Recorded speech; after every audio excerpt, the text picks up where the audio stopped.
half plus, now I'm not going to change the 1 over x to a power. Why am I not changing this one? That's natural log. I know that. I've memorized it, so I'm not going to change it to a power. But this one, I need it as a power. So the antiderivative, let's see, of this would be what? 1 over 1/2 plus 1. I'm going to go a little slower, but so it's 1 over n plus 1, x to the n plus 1, right? That's our formula. And then plus the antiderivative of this, which is natural log of the absolute value of x, but then we say plus c. Pardon? You only need 1 plus c? You only need 1 plus c. They each have their own constants, but when you put those two constants together, you still have a constant.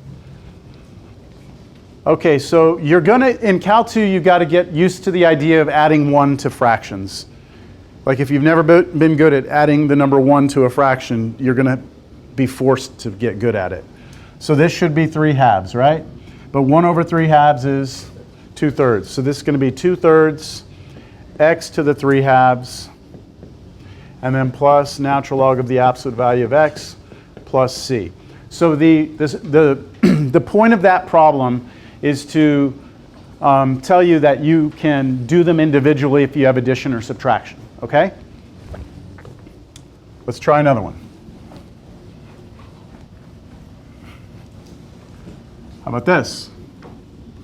Little f of x equals 5x squared. Okay, back in Cal 1, we're still in Cal 1, but you know what I mean. Back in Cal 1, when we took the derivative of something and there was a constant out front, what did that constant do?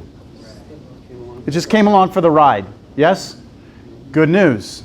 Antiderivatives is the same thing. That constant out in front of the x squared will just come along for the ride. Did you have a question? No, I was going to say.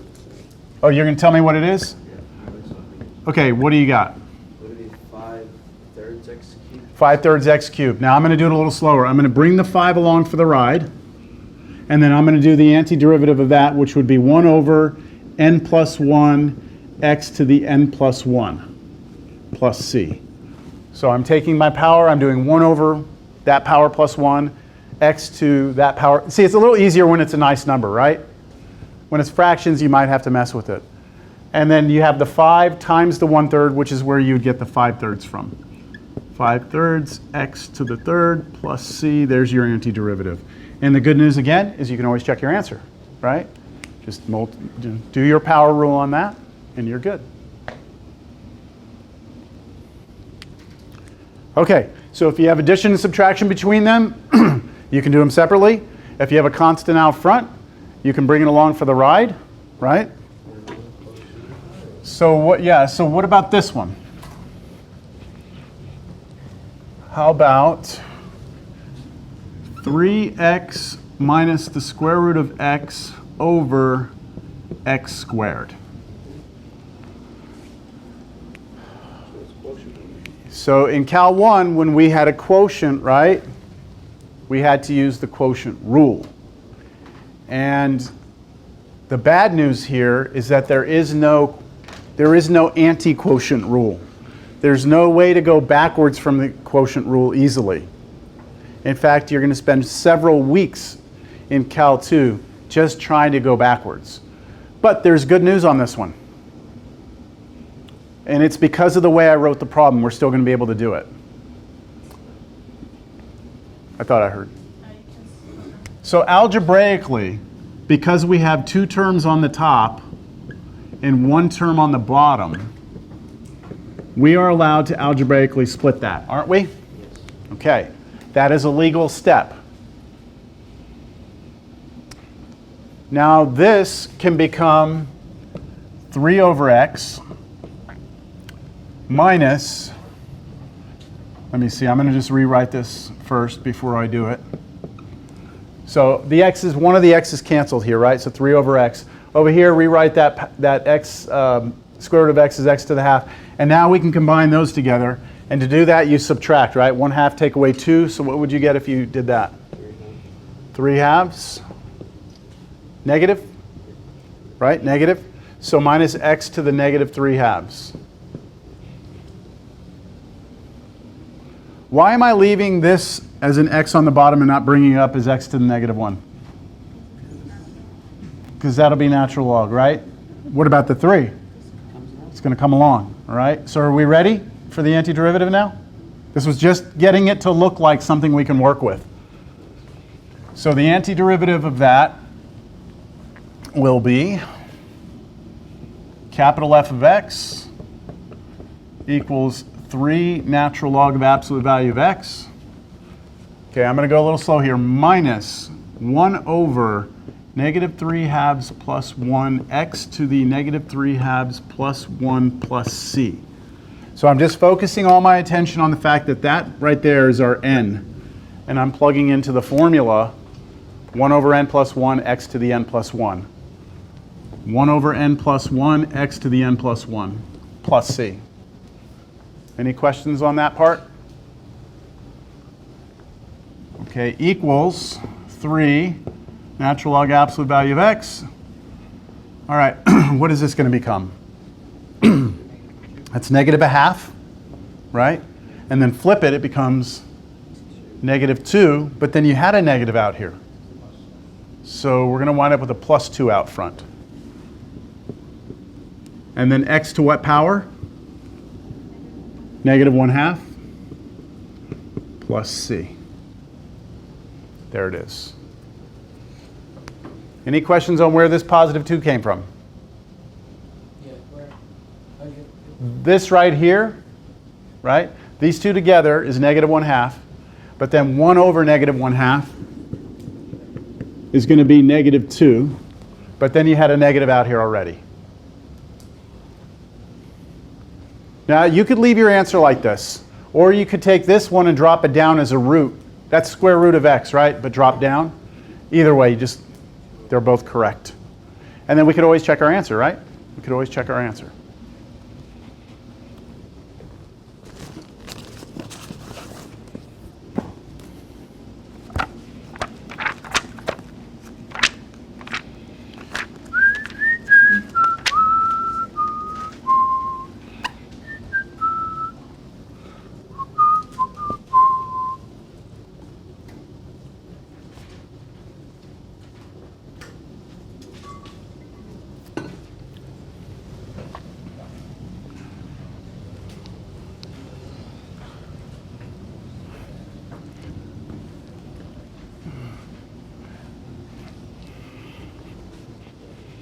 So this one is in the book,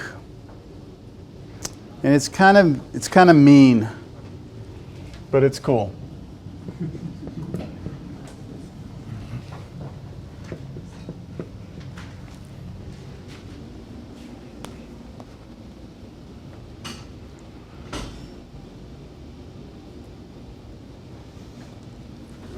So let me just explain something real quick before we get too involved with this one.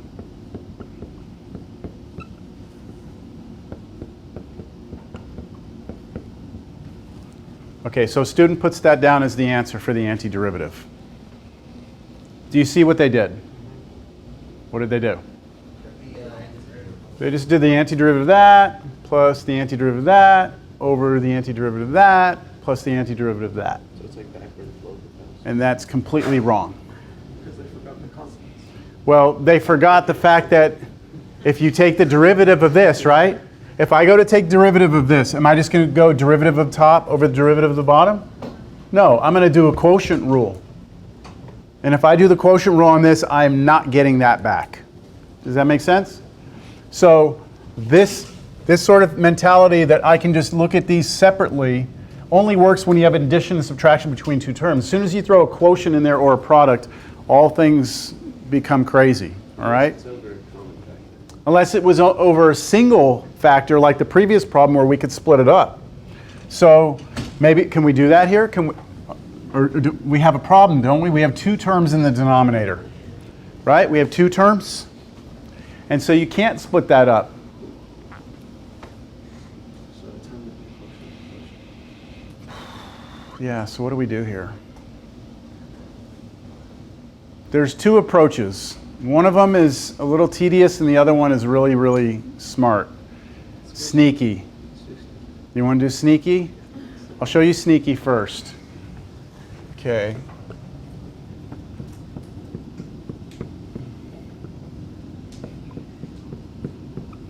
Is that the same expression?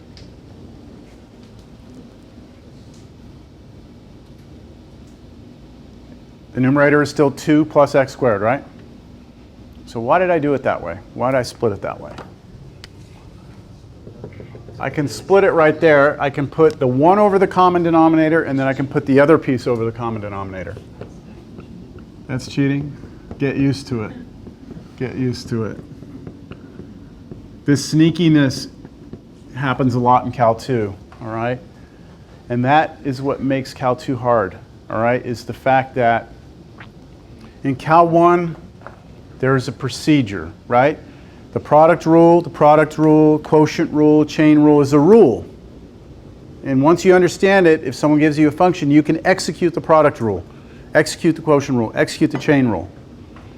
Cal 2 is not, there just aren't rules like that. So I always think it's the better you are at Cal 1, the more you can see a derivative without actually having to take it, the more comfortable you are moving forward with differentiation, the easier it's going to be to go backwards. If you struggle with power rule, product rule, quotient rule, chain rule, then going backwards is always going to be a struggle for you. It just always is, because you have to be able to see like the end result of a product rule or quotient rule to be able to undo it. So why can't you just do like 2 over 1 plus x squared again? Like this over this and this over this. That's the harder way, but I'll do it that way, okay? Let's do this way first, okay? Because I asked and he said, let's do the sneaky way first.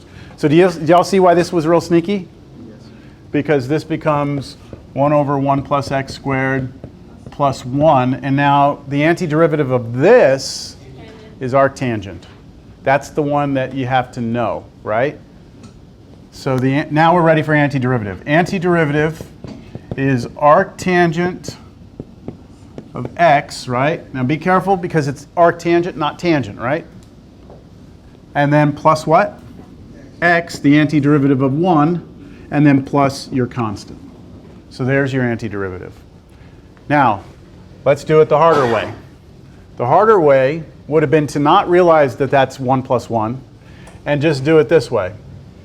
Rewrite the original function as 2 over 1 plus x squared plus x squared over 1 plus x squared. Now on this piece right here, the 2 could come out like this. And so this is 2 in front of a function, so I can still do the antiderivative of this. The 2 will come for the ride. The antiderivative of that is arctangent x. Do you all agree? So I can do this? I can handle this? We can handle that? 2 comes for the ride, arctangent x? Yes? Okay, the question is, what's the antiderivative of this? And it doesn't simplify like that, does it? So what we would have to do, unfortunately, and I'm going to leave the answer up here, okay? Because I'll refer back to this. What we would have to do, unfortunately, for this is long division. So we would have to do this. X squared divided by x squared plus 1. And then you say to yourself, okay, how do you turn x squared into x squared? You multiply it by 1. So you put 1 here, multiply it to there, multiply to there. I'm not going to redo long division here. If you have questions on long division, come see me, go see a tutor. Add down, you get -1 here. And then this is what's left over, right? This is your remainder. So you'll put here plus the remainder, -1, over the divisor, 1 plus x squared. So here's where we are. We're at this, right? Plus 1 minus 1 over 1 plus x squared. Right? And do you see here I had 2 of these and now I'm taking away 1 of them? 2 of them, I'm taking away 1 of them. So I can kill this one off and make that 2 become a 1. Do y'all see that? And now it's just what? Arctangent of x plus c. So we're going to get the same antiderivative, aren't we? Just a little more work. I would expect most students to have had to have done that, but I would never have expected for you to have come up with that on your own. A lot of Cal 2s is like your instructor showing you, like, hey, we can do this. You know, hey, we can try this, and oh, you see that? That worked. That's cool, right? That's a trick. Now you know the trick, you know? It's a lot of that more than product rule, f prime g plus g prime f. Quotient rule, f prime g minus g prime f over g squared. It's not like that in Cal 2. All right. Are you understanding the basic idea here? The basic idea of trying to go backwards? Okay, so let's try this. Sir, Yes? Did you try long division from the very beginning? Yes, you could have tried it from the very beginning. Yep, long division from the very start, yes. And we would have got the same thing. All right. I want to keep going with the antiderivatives, but the book has us doing something else. I don't want to talk about that yet. So let me just say this. For your homework, for 4.7, only do up through 14 at this point. Only do up through numbers 14. Let me just double check the assignment. Do you mind? Thank you. Yeah, just through 14. Okay.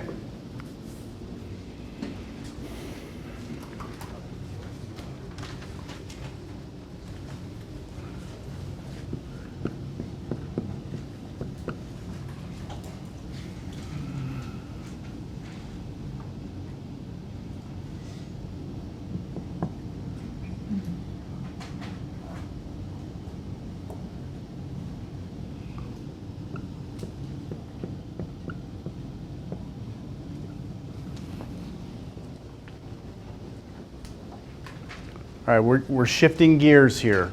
We're still talking antiderivatives, but what I put up there is significantly different than what we've seen, right? We actually have a product here, right? And so just like Cal 1, we can't just, products require product rules, so undoing this is going to be nasty, right? Should be. And then we've got this thing, which in a Cal 1 class, if I had to take a derivative, that's chain rule, and so antiderivatives should be bad, yes? Okay, so what is one thing you could do to kind of like get around all of the nastiness of this problem? What's one thing you could do algebraically? Expand it. Why don't you do x plus 2 times x plus 2 times x plus... No, don't write this down. But couldn't we do this x plus 2 times x plus 2 times x plus 2, and then just multiply all this together, and we would get a nice polynomial here, wouldn't we? And then we just take this x in front and distribute that through. And then you'd have a bunch of plus signs, yes, and minus, and then you could do them individually, right? Okay, but then I come in here and I change that to 30, and now you're like, okay, I surrender, right? Because you don't want to expand that to the 30th power. So we're kind of dead in the water at this point. Would you all agree? So what I'm about to show you right now, I'm jumping way into, there's this method that we are about to, I'm going to try and introduce you to today. It's called substitution, all right? This problem that I'm showing you right now is just to show you how powerful it is. So if you're like, why in the world would you do this? Like, I would never have thought of doing that. Just hang tight. I'm going to give you more of a formal process in a moment, but I just want to show you how powerful it is, all right? So does everyone understand that to do this, we'd have to expand that? That's all we'd have it right now. In fact, I mean, if you're thinking you're going to spend your Thanksgiving expanding, I'll make it 300, and that should make you submit, okay? Everyone submit? Okay. So I just want you to just agree with me or disagree with me, all right? The things I'm about to put on the board. All right, I'm going to come in here and I'm going to make a substitution. I'm going to replace, every time I see x plus 2, I'm going to replace it with u. Okay? All right, let's do that. So this now becomes, and let's get rid of the f of x for now. Let's just look at it as an expression. Okay, replace all of your x plus 2's with u's. So this would become, what? This would become u to the 300th power, right? U to the 300th power.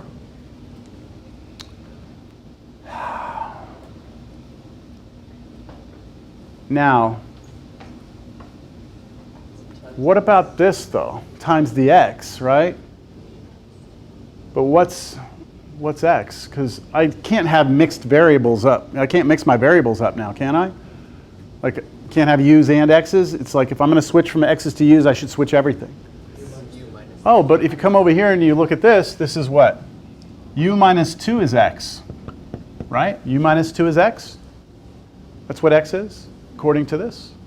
So let's replace that x with u minus 2. Right? That became that, that became that. Do you all agree with that? Now what's nicer about this expression? The 300 is applied to like a single factor of u. There's no expanding. Like here I have to do x plus 2 like 300 times. Here u to the 300th is just u to the 300th. In fact, I have a parentheses here, so can't I just distribute that through? Right? So what would that be? U to the 301 minus 2u to the 300th. Do y'all see that? So what I did is we started with a function of x. I have substituted in something with u's in it, and I have something that looks much nicer. What's the antiderivative of this? What's the antiderivative of this? Because we wanted the antiderivative of that, right? What's the antiderivative of this? So the I'm just going to put it here. Antiderivative would be what? So treat this just like the x's, okay? But now we're going to use u's. So this is like x to a power minus 2 times x to a power. So the antiderivative of this would be 1 over 302 u to the 302 minus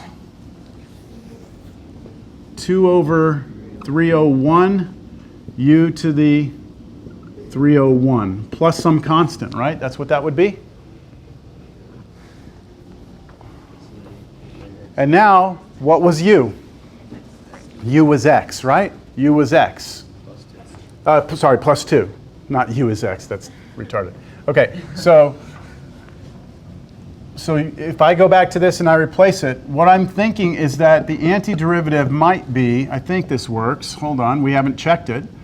But x plus 2 to the 302 minus 2 over 301 x plus 2 to the 301 plus c. That looks like that might be the antiderivative. Maybe. How would we know? Take the derivative, right?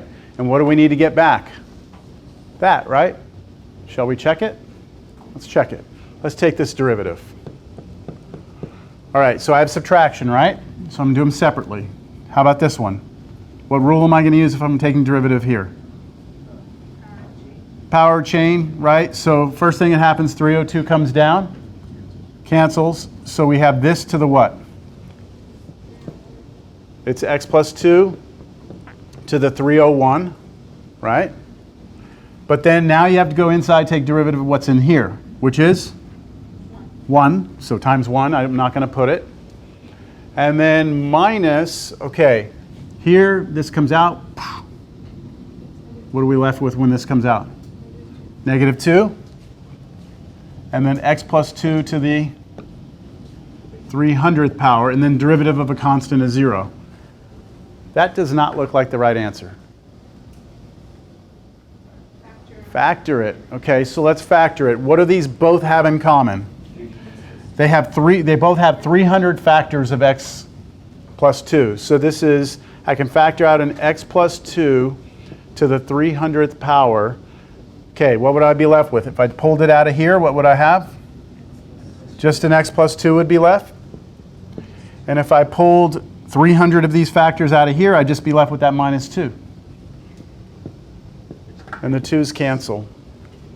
And you get x plus 2 to the 300th times x. It worked, right? Because I made this substitution. So look at this antiderivative. That's the antiderivative, right? So we're going to talk about substitution on I think next class, I don't want to get into it right now because we have some notation to get through first. Any questions?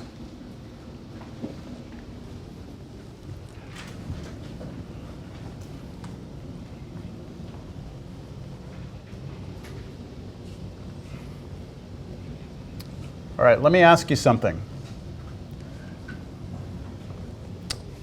Physics people in here. What is the acceleration of gravity? What is it? 9.8 meters per second squared, right? Okay.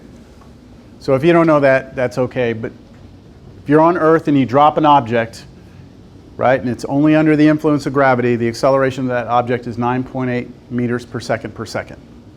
So on Earth, right, acceleration, gravity is negative 9.8 meters per second, so per second squared. And we use negative because we're going to view down as being negative and up as being positive. Now, somebody get their phone out and convert 9.8 meters over to feet. I'd like this in feet per second.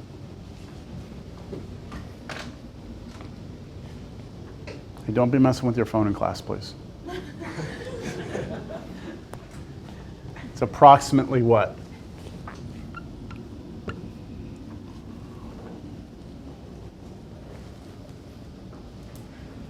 Y'all are supposed to be like whizzes on your phones. Okay, go ahead. The Wi-Fi? No? Did you get some? No? No? Do I have to, the old man up here have to get his phone? 32.15. Okay, about 32 feet per second per second. Okay, so I rounded 9.8 and I'm rounding 32, okay? 32 feet per second per second. You've probably heard that in physics. Meters or feet, those are acceleration of gravity. Now, let's think about something. We learned that if we have a time versus distance function, right? Then what would the derivative, so this is basically a position function. What would the derivative of this position function give us? A new function, which would be the velocity or the speed, right? So imagine we go and we take the derivative, right? I'm going to put diff for differentiate, right? Or I'll do derivative. DER, derivative. We take the derivative, and now that would give us a new function, which we could graph that function also. It would be time here, and it would be velocity here. And so this would be our velocity function. And now what if I did the derivative of that? Derivative. We would get a new function, which is time here and acceleration here. And this is our acceleration function, right? So to go from position to acceleration, we have to differentiate twice. Well, what if you start with acceleration and you want to get back to position? What would you have to do? Antiderivative twice, right? But here's a problem. Every time you do an antiderivative, you have a family of functions, don't you? And so the next time back, another family of functions. But let's try it anyway because it just seems fun. So let's say we start here with this acceleration function. I'm going to say a of t equals negative 32. That's it, right? That's it. I'm giving a specific example. This is the acceleration of gravity on Earth, right? Negative 32 feet per second per second. It's a constant. Okay, so if I want to go backwards with this to come up with the velocity function for an object falling on Earth, then I take the antiderivative of this. What's the antiderivative of this? And notice the variable is t here, right? So my velocity function should be, what did you say? Negative 32t plus some constant c. Do you all agree with that? Yes. One additional little thing here that we could consider. If we plug 0 into this velocity function, what would we get? We would get c, right? And isn't c then the velocity at time equals 0? Right? That c should be the velocity at time equals 0. So instead of calling it c, I'm going to replace it with v sub 0, which in physics is your initial velocity, right? So that constant that we got from doing the antiderivative actually has meaning in this problem. That constant is always just going to be the velocity where you started at. Okay? Now, let's go back again. One more. What's the antiderivative of this? Well, that's your position function, which I'll call d of t. That's pretty common. Okay, what's the antiderivative of negative 32t? Negative 16. Negative 16t squared plus this constant times t, because constant antiderivative, constant, so a v sub 0 t, and then plus some constant, right? Which I don't want to use c because I use c over here, even though I changed it. But so I'm going to call it d. Is that all right, capital D? But what is it that's interesting about that capital D? If we plug 0 into this one, right, we get capital D. So capital D really represents the starting position or starting distance, starting height. So I'm going to call it not D, I'm going to call it little d sub 0, which would be our initial height. And what you get now is a final picture, a final function, which you may or may not be familiar with. This is the quadratic function that represents how far an object has fallen on Earth over a certain over a certain amount of time. Okay, so if you give me how much time the object has been falling, I can tell you where it is. But there's a few things I need to know. You need to tell me what the starting speed was. So did you just let it go, or did you throw it down, or did you throw it into the air?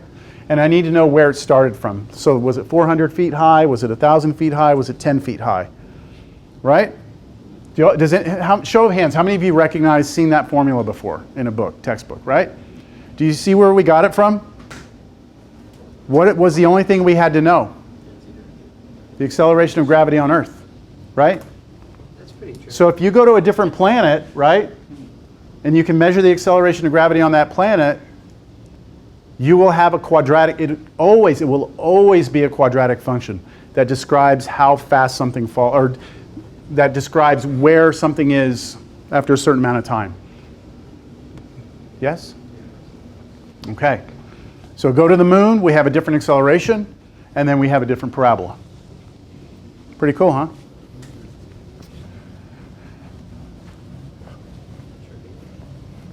Tricky. Nah, it's tricky, but it's also, trippy. Yeah, no, that I'll agree with. Yes, it is. It's a little mind-blowing that you need such little information to know a lot. All right, so let me kind of, that was a specific example, but I want to do one particular type of problem here where I'm going to make it up. Let f double prime of x be equal to 3x plus 1. And let f prime of 1 be equal to 2 and f of 0 be equal to negative 4. Find f.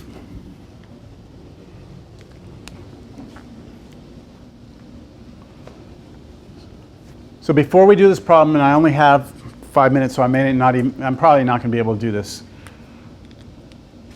Just talk about what it's doing, or what it's asking. You're given what? The second derivative of a function. So imagine you're looking over here at the second derivative of a function, right? It's like the acceleration just a second ago. And what are we asked to find? F, which is back here, right? All right. What does it give us? It tells us something about the first derivative, doesn't it? So remember, if I put in here the first derivative, if I go from here backwards, I'm going to get a family of functions, right? A constant. But what does this information right here do? it narrows it down to only one function. So instead of having like a bunch of like this whole family, right? Because f prime of 1 has to be 2, that means when you plug in 1, you have to be at 2. That nails one specific function down, right? And then you do the antiderivative again, and it gives you a family, right? But this piece of information will nail that one down. And then you will have the exact function. So why don't I offer that as a take-home quiz to be turned in next time? Okay? Not to ruin your Thanksgiving. I'm not trying to, I mean, if that turns out to be just way beyond what you can comprehend, that, you know, I just want you to try. I don't want to say it's bonus. I'm tired of giving out bonuses. I want you to really try to see if you can figure that out. If you can't, don't go try and find a tutor or someone who does it for you. I want you to see if you can figure that out. All right? Or reach out to me if you really get stuck. Everyone understand what I'm looking for? Yes. Okay, your final answer should have no C's or anything like that in it. It should be a nice function. All right. That's it for us. I'll see you next week. 2 more days.